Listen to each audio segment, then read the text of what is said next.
art is a spiritual technology. Wherever I go, I can be like, okay, this is north, this is south because of Detroit. All these cultures that are inside the city are what I like to put on a plate. Stories and fantasies that last always have truth to them. Detroit is the Black story. This is Container on the Metro, a series uplifting the voices of Detroit creatives across food, art, music, and fashion. I'm Tia Graham. In this episode, we say what up, though, to Ijania Cortez. Hey, I'm Ijania Cortez, fine artist and muralist. Whether on canvas or a towering wall, Ijania Cortez creates radiant portraits that tell the city's story. She uses the full spectrum of color, often using neon to capture the essence of everyday Detroiters and larger-than-life icons. Her murals can be seen across the city, from Cutter's in Eastern Market to the Ruth Ellis Center's Clairmont building. In 2021, Ijania was the Kresge Gilda Snowden Emerging Artist Award winner. She was a collaborator with Hubert Massey and Detroit Institute of Art's Partners in Public Art Mural Program. She's participated in the annual street art festival, BLKOUT Walls, and in 2025, Ijania was a Ruth Ellis Center honoree and featured artist in Murals in the Market, hosted by One Time Run. Growing up on Detroit's East Side and Highland Park, Ijania began to hone her skills at an early age.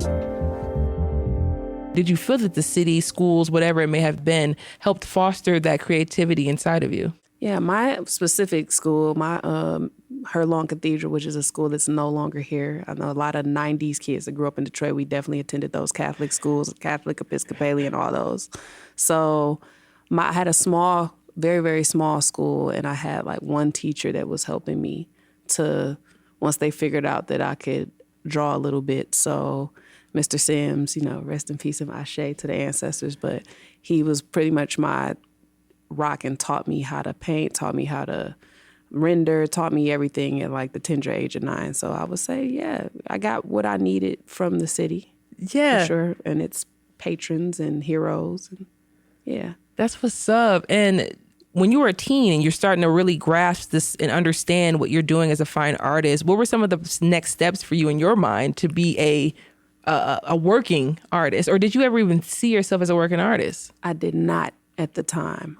At the time that was very much behind a veil to me, just because of the way I grew up and where I was in life. I did not take on art professionally until I was 28.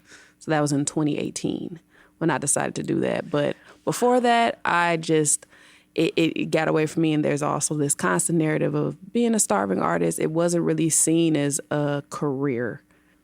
Which at 28, I think at that point you had already had things that were working for you clearly because you were surviving and making it work. So, at 28, why at 28? Why pivot then? What was going on where you just said, I got to do this creative. I got to pursue it? It was barely working.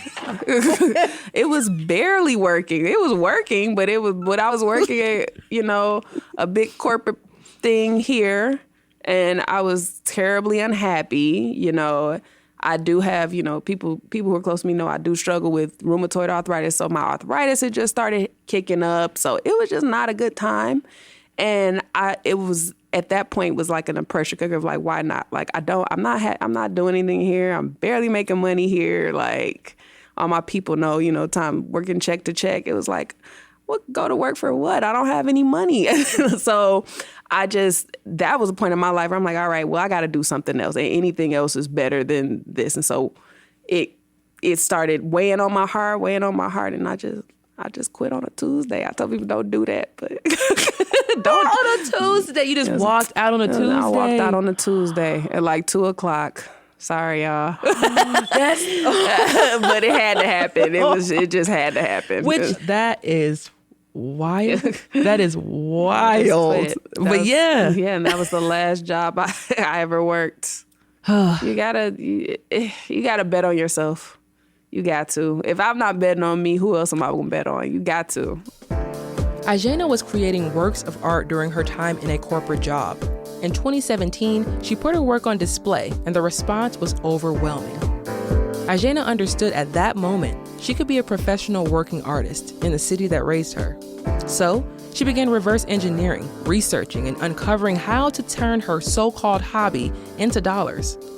By 2019, Ijania was commissioned to do her first solo mural titled Salvation Material for Murals in the Market. And in 2025, Ijania made a return to the festival, creating a larger-than-life tribute to the mysterious and beloved Detroit radio DJ, The Electrifying Mojo. I pulled up to Cutter's in Eastern Market while the mural was still in progress. As Ijania loaded her safety gear and spray cans into her lift, she explained why this mural was so important. What are you about to start? I'm about to start laying out the grid for the rest of the wall. So I started this part yesterday just to kind of get started. I'm about to cover the whole wall. And what are you actually painting this mural for?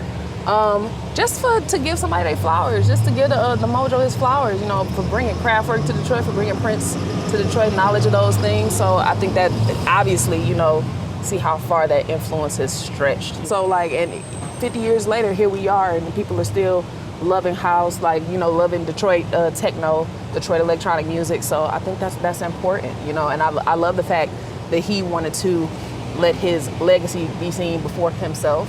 That's something that I kind of aspire to, you know, kind of get around. Like he don't worry about his face. He just worry about doing his craft and pushing the music. So I love this. So I gotta, you know, pay homage.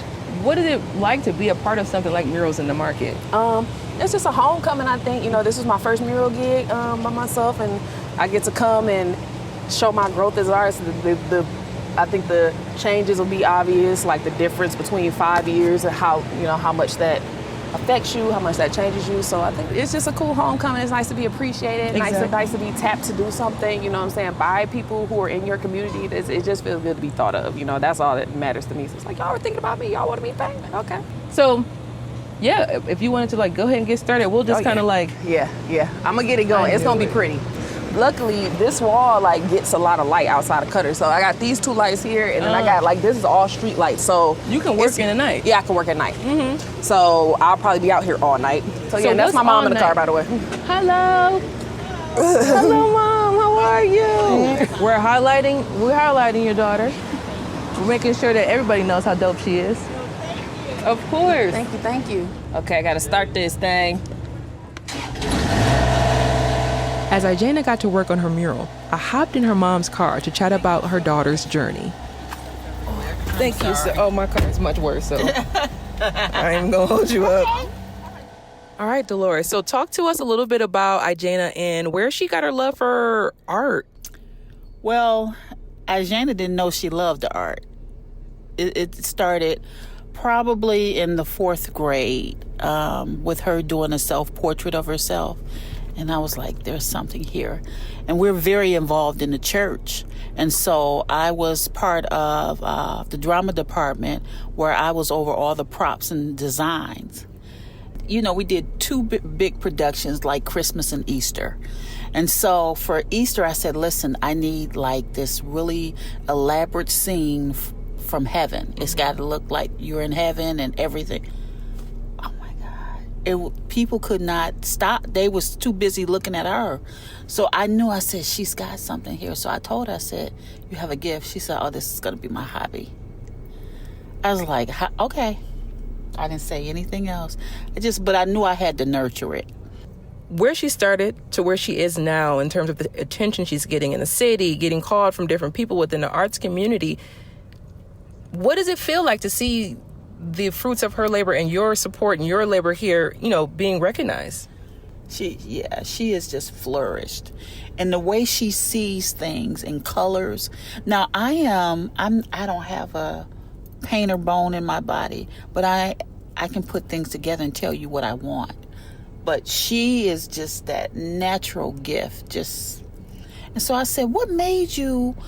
I asked her one day, what made you like, you know, with the spray paint, because she loves spray paint more so than the paint. She said, well, I got it from you. And I said, me? And she said, yeah, you remember when you used to spray paint the baskets and make gift baskets? She said, I was watching that. And my heart just...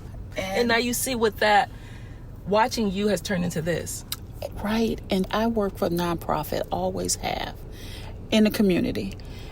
Everything that she's doing now, it involves the people, the community. Because she does really black men within the community that they think somebody forgot about them.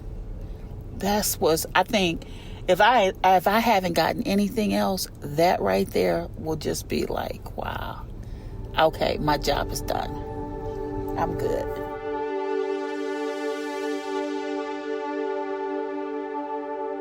Ijania's mom, Dolores, has been right by her daughter's side, always knowing that her talent could become a thriving career. And over the years, Ijania and her work have stood out for the way she manipulates paint materials. So I was curious about her method to choosing colors. I kind of have right now an order that I do things. So for me right now, it starts with color conversations because neon is kind of my main color. Everybody see me see I do neon. So I try to figure out ways to stretch neon, to talk to neon, to get the best out of the color, to make the color do things that maybe somebody wouldn't have thought it would do, and it kind of comes from that. So once I start bending up colors and figuring out stuff like that, I just keep playing until I like it. A lot of times I tell people the painting all the time, my paintings never land where they jump. So wherever I start is never going to be where I'm at the end of my process. So, I just keep tinkering away. I keep sculpting. I like to say sometimes I think of myself as I sculpt with paint and not necessarily a painter in the sense of I go line by line by line, which is fine to do. That's beautiful. But the way I paint is more like a sculpting type situation. You kind of see it in 3D almost. It's an amazing feeling. So when you use those materials, especially when you're using them to portray black men and black life in general, can you talk about what those lights and those colors and what it does to the storytelling on the canvas? Well, first, for me, it oddly enough, it kind of adds an element of softness to it, even though the neon is so bright. So when I see these guys and I see so much light that's within them, within black people in general, that neon, it gives my paintings a different level, I think, of vibrancy that I like to play with. It often represents a caution to get people to pay attention. And I think, obviously, our men are often taken as a danger signal when they're not.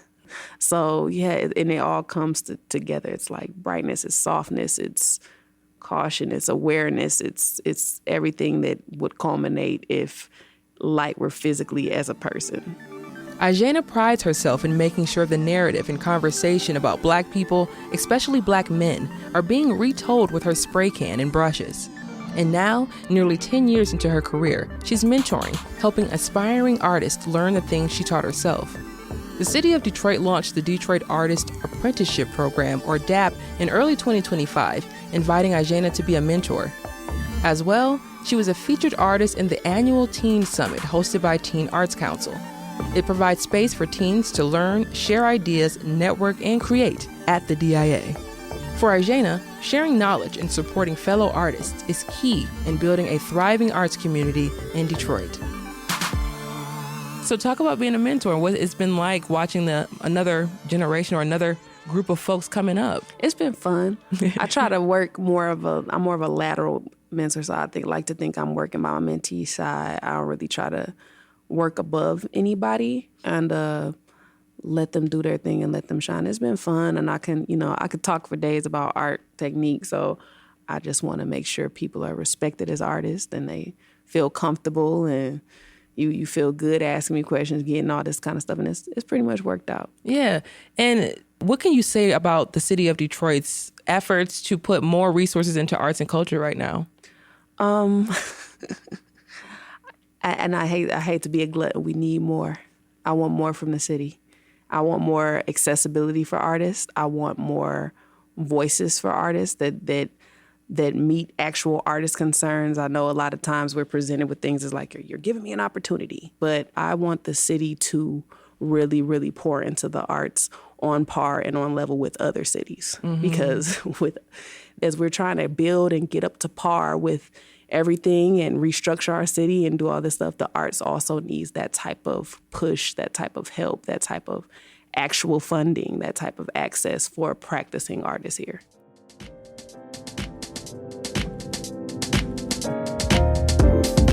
You can keep up with Ijania Cortez by following her on Instagram and Threads at Ijania. You can follow her on Facebook at Ijania Cortez and her website, ijania.com. That's IJANIA.com. Container on the Metro is brought to you by WDET in collaboration with the Love Building and the Gilbert Family Foundation. This series is produced by Connor Anderson, Jose Yanis, and me, Tia Graham. Original music by Sam Bobian, audio editing by Connor Anderson, and our executive producer is David Lyons. To listen to all 12 episodes, check out The Metro on all podcast platforms or go to WDET.org/container.